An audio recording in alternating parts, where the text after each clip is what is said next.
Hey everyone! Welcome to Runestone Reptiles. I'm your host, Chad. Reptiles are amazing. They are so cool, and many people love them. For some people, owning a reptile and being a keeper is a lifelong dream. But is owning a reptile the right move? Owning a reptile is exciting and fun, especially when it's a dream reptile or a dream morph.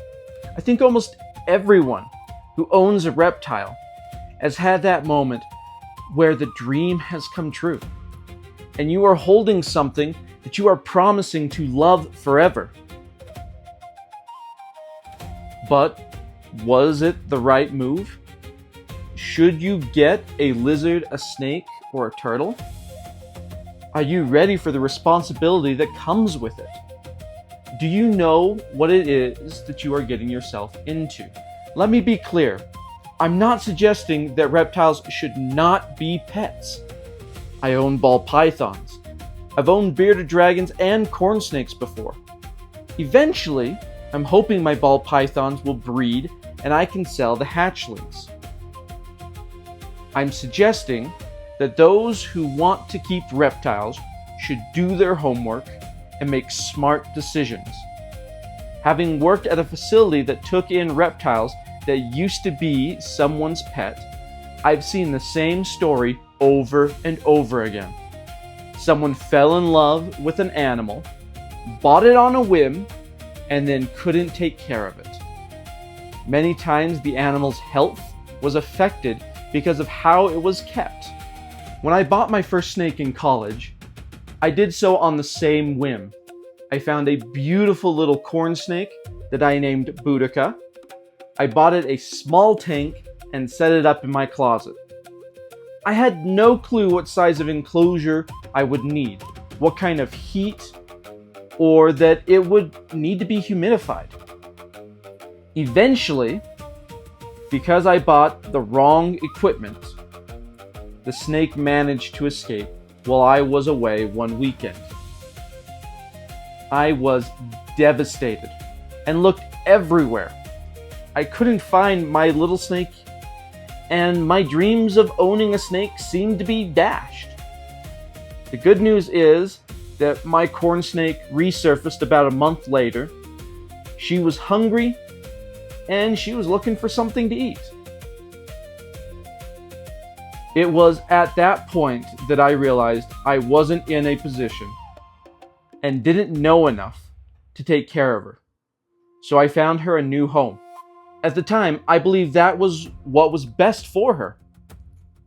I've come a long way since then. I've learned, I've asked questions, and I figured out what I didn't know and didn't understand at the time. I've also seen people who buy the wrong kinds of reptiles, not realizing the size or lifespan of these animals.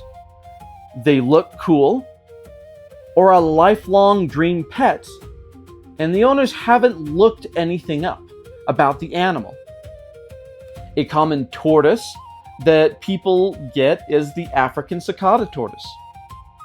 While these start off rather small and inexpensive, people don't seem to realize that this is the third largest species of tortoise in the world, and they have a lifespan that could reach 100 years in age.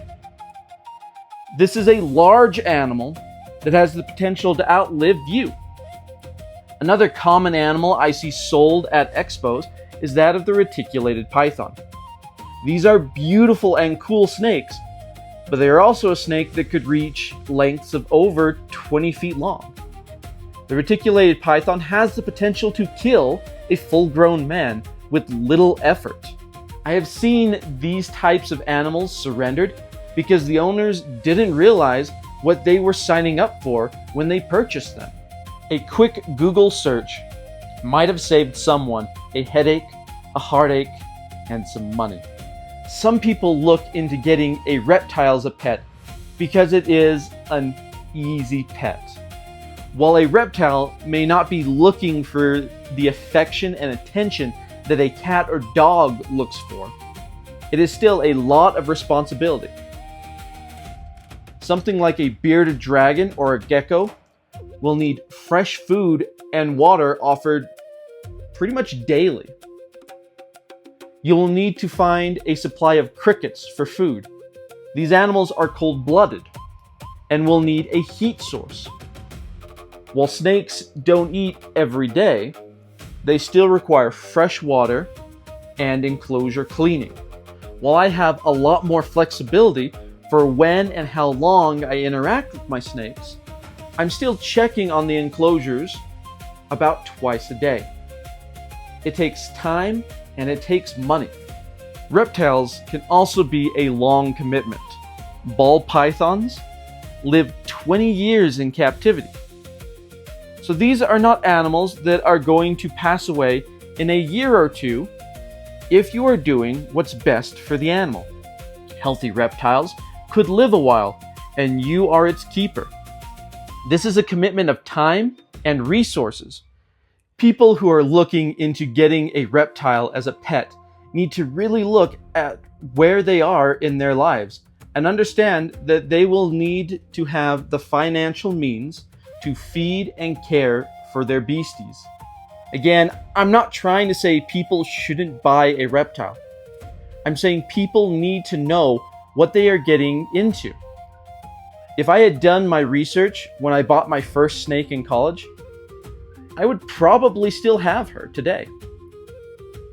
Because I had caught wild snakes and handled snakes throughout my life, I assumed that would translate into being a good keeper. Just because I can handle an animal doesn't mean I know how to keep it alive and care for it. I had to learn all that through trial and error. Not everyone is a reptile person, and not every reptile will be right for you. It is our hope at Runestone Reptiles that you will do your research before buying a reptile, that you will give your animal the best home possible. Do you have any tips for potential reptile keepers? Leave them in the comments, and we'll see you next time.